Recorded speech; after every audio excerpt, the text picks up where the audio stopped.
Looney magbabalik battle pero may hamon. Akata hindi nagustuhan ng mga linya ni 3D. PSP seryosong magbabalik. At reaksyon ng mga MC sa R-Bars ni Harlem. So tara. 2016 isa buhay finals. Ang huling battle ni Looney sa Flip Top. Almost 10 years na din pala. Ang pahinga ng hari ng tugma. Bagamat marami nang magagaling sa panahon natin ngayon, di natin mapagkakaila na marami pa ding naghihintay sa comeback ni Looney sa battle rap. Hanggang ngayon, hindi mo pa rin nahahanap ang tamang daan. Dapat sa mga tulad mo, hindi na pinaghahandaan. Para saan? Kahit kailan hindi mo ko matatapatan, badang lagi mong tatandaan. Ako si One Punch Line Man, isang bara ka lang! Sa reaction video nga na ginawa niya, kasama si Boss Toyo, dito ay tila may hamon ang hari ng tugma kung sakaling magbalik battle siya. Ako kung babattle ako, maganda yun. Tapos 12 rounds. 1 minute pero 12 rounds. Parang boxing. Oo, game ako doon. Sinong game doon? 1 minute, 12 rounds. Diba? Parang boxing talaga. Parang, kaya natin yung galing mo talaga as an MC. Kung wala kang ghostwriter, tangina, kaya natin yung galing mo bawat round mag-rebat. Tsaka kung paano mo maisasiksik lahat ng linya mo doon. Sino ang gusto mo naman makalaban nun sa 12? Siyempre yung best of the best. For you? The best of the best. Kahit sino nga. Lahat. Sa ngayon, marami nang magagaling. Hindi mo na pwedeng Pero wala kang tigil sa isa lang eh. May gusto makalaban sa ganung format. Kasi, yung ang hirap nun. Yung cream of the crop na talaga. Yung talagang magagaling talaga na hindi mag-choke. Yung talagang maghahanda. Talagang may pride din sa ginagawa niya.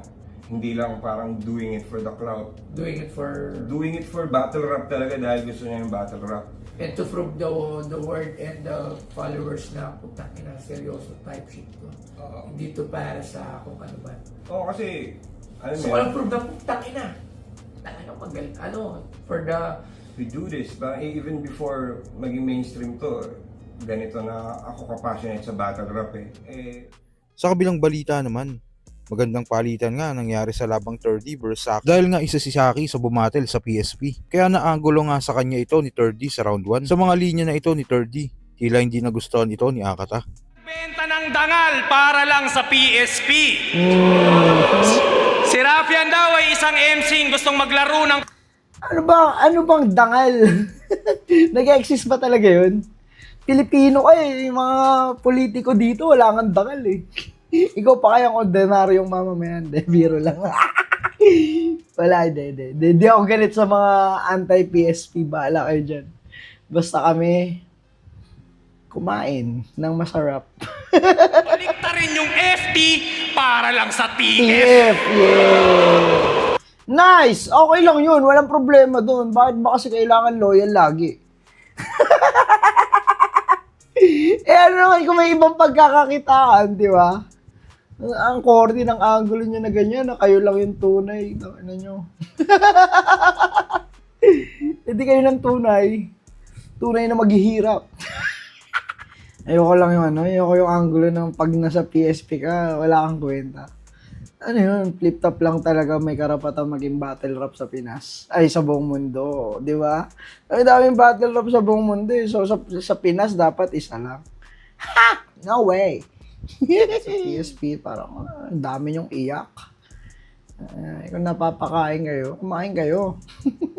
Wala na kayong PSP, lugi na, nalugi. Alam mo ba't nalugi yun? Kasi kupal ako. Hindi kupal lahat ng lumaban doon at may karapatan kayong magalit sa amin. At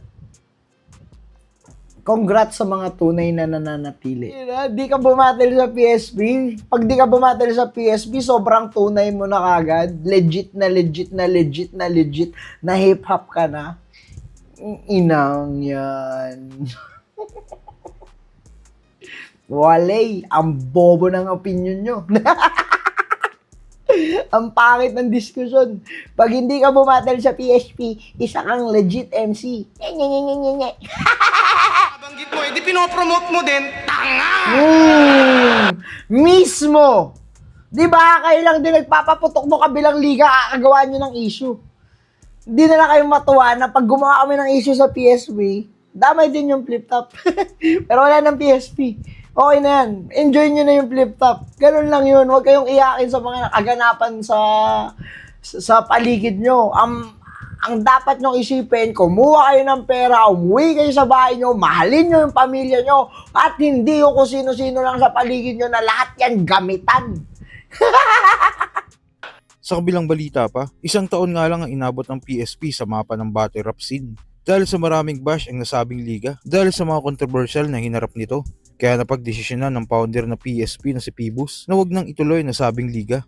Pero ngayon nga ay nag-post si Phoebus at tila nagpapaiwatig ito na mayroon pa ding PSP. At naniniwala nga si Jonah sa posibilidad na ito.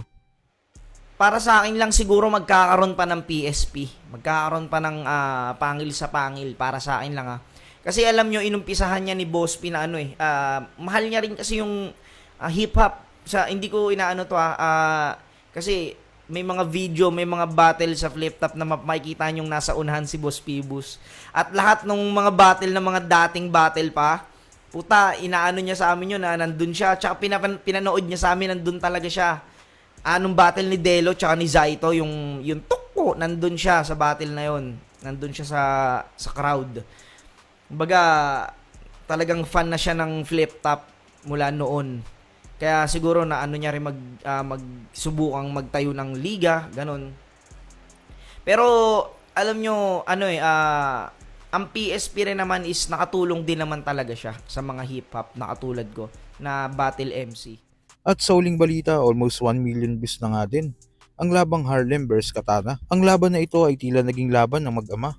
At kahit tinuturing si Katana na susunod na icon ng battle rap, hindi nagpatinag dito si Harlem at talagang pinaghandaan niya din ang laban na ito. At muntik pa nga niyang matalo si Katana. Solido ang palitan nila all 3 rounds. Pero isa nga sa highlights ng laban na ito at talagang marami ang pinasakit na tiyan. Dahil sa kakatawa ay yung arm bars ni Harlem sa round 1. Kahit nga ang mga battle MCs ay hindi napigilan ang mga emosyon nila. Hindi ka marunong gumamit ng radyo, ruler, o kahit moisturizer. Believe it. O kahit moisturizer. Believe it. O kahit moisturizer. Ayun na. Nahirapan na ang kaibigan natin. Moisturizer. Believe it. Moisturizer. Moisturizer, diba? Ang inang gandang laban na ito. Sige. So kayo ba mga kuys, tingin nyo ba Katana talaga ang laban na yun? O pwede ding Harlem? At kung magbabalik ang hari ng tugma, sino ang gusto nyong makalaban niya? Kung ano man sa loobin mo, comment mo lang sa baba na mapag-usapan natin yan. So yun lang. God bless.